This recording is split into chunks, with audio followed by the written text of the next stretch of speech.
Religion-related child maltreatment. A profile of cases encountered by legal and social service agencies.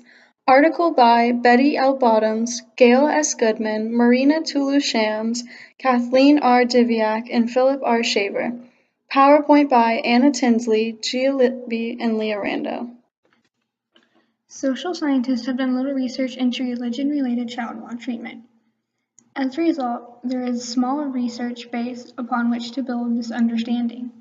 Those who encounter it, such as mental health specialists, social services, and law enforcement officials and professionals who encounter these cases have little understanding and basis of what to do when they encounter cases of this.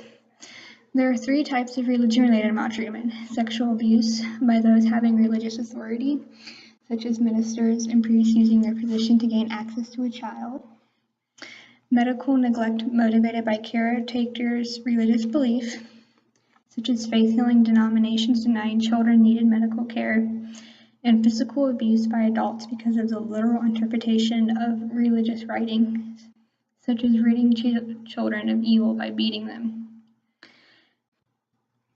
Many high-profile cases of sexual abuse by Catholic priests surfaced in the 1990s, often reported years after the abuse occurred. Current media coverage suggests that most child abuse perpetrated by persons with religious authority is sexual in nature and involves Catholics, with only around 25% of the U.S. population being Catholic. This belief might be fed by stereotypes that priests are closeted gays likely to sexually abuse children, and that Catholic celibacy fosters child sexual abuse. In fact, in the study, perpetrators and victims were Catholic in over 54% of the cases. A study based on Catholic church records found that 96% of 195 participating dioceses nationwide reported that sexual abuse allegations had been made against at least one of its priests, according to John Jay College research team in 2004. For a total of 4,392 Catholic priests and deacons whose alleged perpetration of abuse occurred between 1950 and 2002. 27% of the other cases had a perpetrator who was Protestant, and the other 12% was fundamentalist. In 20% of the cases, the religious authority was a parent or a step-parent of the victim. 94% of the cases were sexual abuse cases, and at least 20% of those included some form of physical abuse.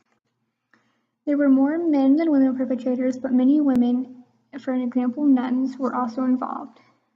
The number of boy and girl victims were about equally common. However, in 2004, the John Jay College research team found that about 81% of alleged priest abuse victims were boys. Bottoms found that 70% of allegations were never reported.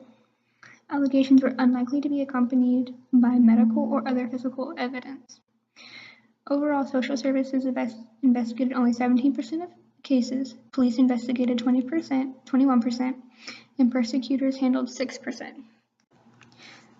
The majority of religiously motivated medical neglect cases reported by mental health professionals involved perpetrators from fundamentalist groups, but about a third of the cases involved Protestant denominations.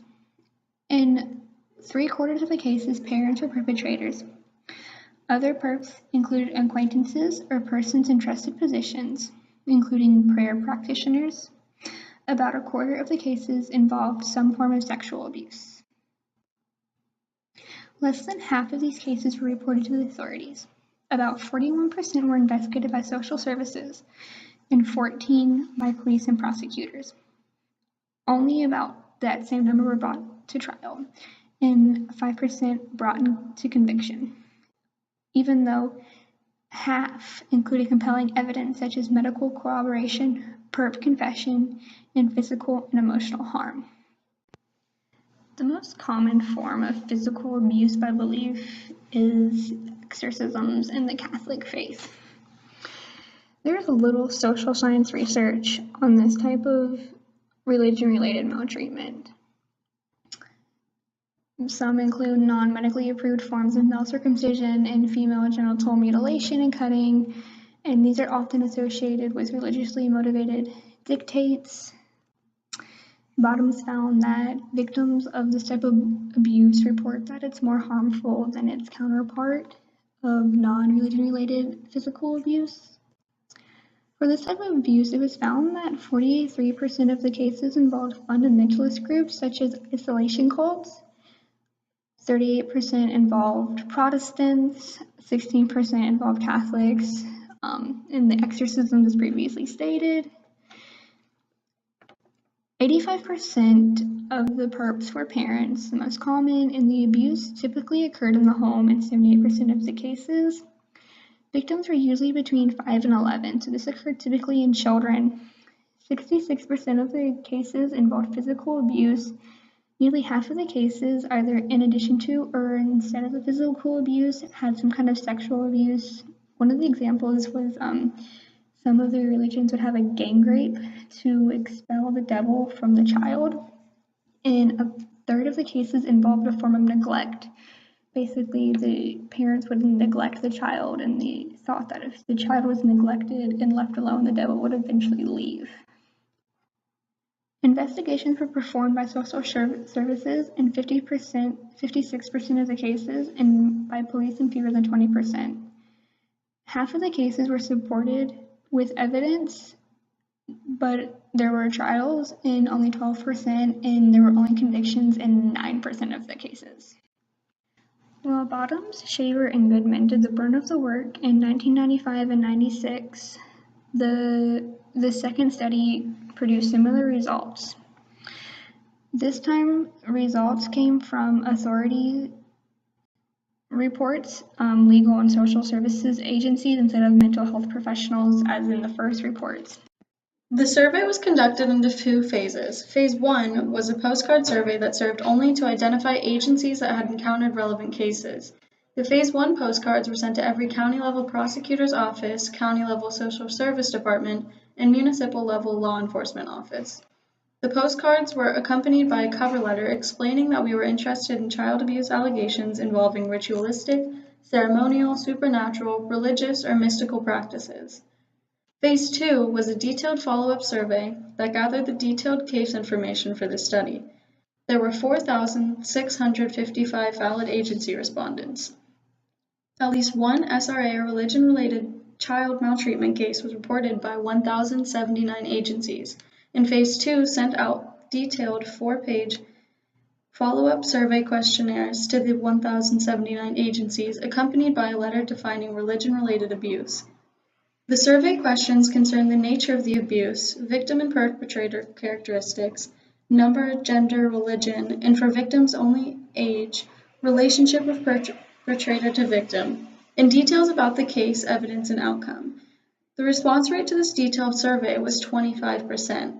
This left out 249 religion-related child maltreatment cases reported by 86 agencies. 88 cases involving medical neglect, 84 involving attempts to rid a child of evil, and 77 in which the abuse was perpetrated by a religious authority figure.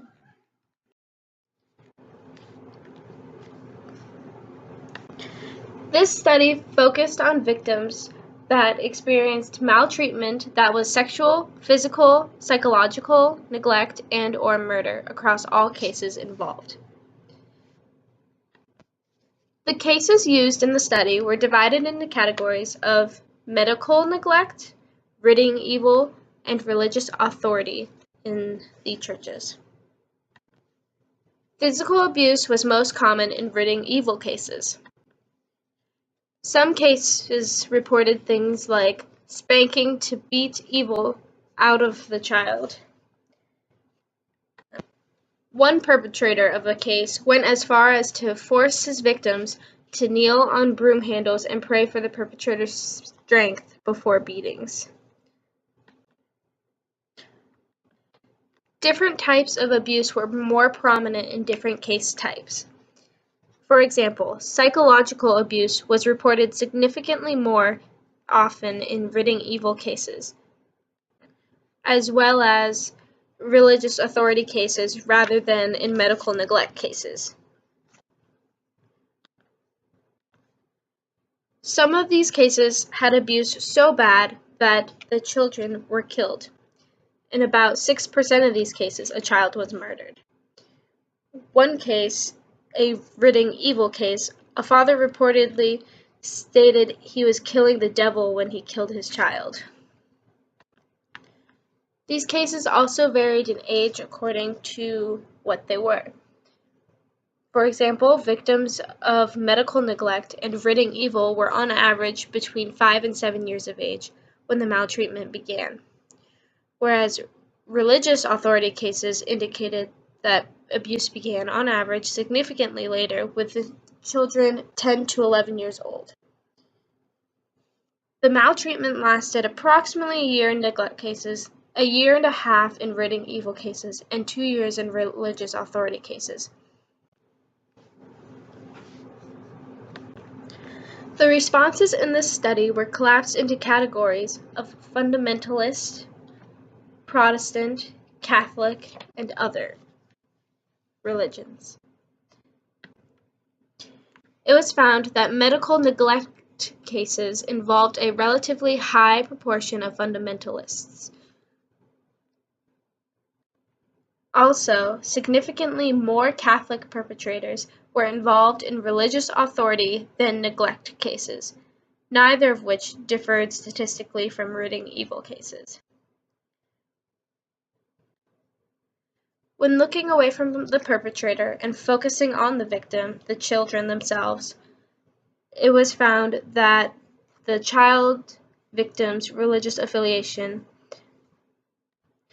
varied throughout the cases. Non-fundamentalist Protestant children were statistically less likely to be involved in medical neglect than other cases, whereas fundamentalist children were almost twice as likely to be in medical neglect cases versus ridding evil or religious authority cases. This differed from Catholic children, who were more likely to be involved in religious authority cases rather than medical neglect cases. Oddly enough, even though Catholicism is known for exorcisms, Catholic victims were involved in very few ridding evil cases. Medical neglect cases and ridding the child of evil cases had similarities. Perpetrated in the home by parents motivated by fundamentalist or other Protestant teachings. Victims were usually 1 or 2 children found around 5 to 7 years old when the abuse or neglect began. Religious authority cases involved more sexual abuse, more men than women perpetrators, and more older victims who, compared with younger children, are presumably freer of adult supervision, hence more accessible to the abuse of religious authorities. Important qualitative data was received by respondents.